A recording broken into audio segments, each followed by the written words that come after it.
ਉਹ ਜਨਾਬ ਅਲੀ ਜਾਂਦਿਆਂ ਪਿਆ ਉਹਨੇ ਉਸ ਗੱਲਾਂ ਕੀਤੀ ਰੱਖੀ ਜਿੱਥੇ ਬਾਹਰ ਰਮਣਾ ਉੱਥੇ ਕੀਤੀ ਰੱਖਣੀ ਦੀਗਰ ਦੀ ਬਾਗ ਜਿਹੜੇ ਜਾਣਾ ਜਨਾਜ਼ੇ ਕਾਰ ਚ ਬਾਹਰ ਜਾਣਾ ਉਹ ਸ਼ੁਰੂ ਜਾਣਾ ਨਾ ਉਹਦੀ ਬੈਟਰੀ ਮੁੱਕਦੀ ਨਾ ਅੱਗੂ ਵਾਲਾ ਬੰਦਾ ਆਖਦਾ ਹੈ ਕਿਉਂਕਿ ਉਸ ਬਾਣਾ ਕੱਲੇ ਹੋਰ ਤਾਂ ਕੋਈ ਘੁੰਮਣਾ ਕਿਸੇ ਨੇ ਬਾਣਾ ਉਹ ਸਾਹਬ ਨੇ ਠੋਕੀਆਂ ਆਪਣੀਆਂ ਨਹੀਂ ਜੋ ਮਤਲਬ ਹੈ ਭਾਈ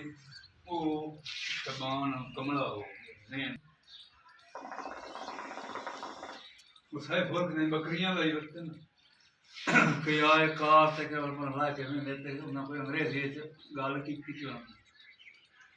ए उन्होंने तो घणे अंग्रेजी को बोलने लगा ही ना हो के पिछे को है बहुत झटका में ना पे ना खबर भाई थे कोई बंदा और बताएगा बकरियां वाला बताए और इंग्लिश से चापल से गल्ला करने लग गए हां उसका क्या कुल्लू नापसंद है कर दो ओ इतने शुरू हो गया हां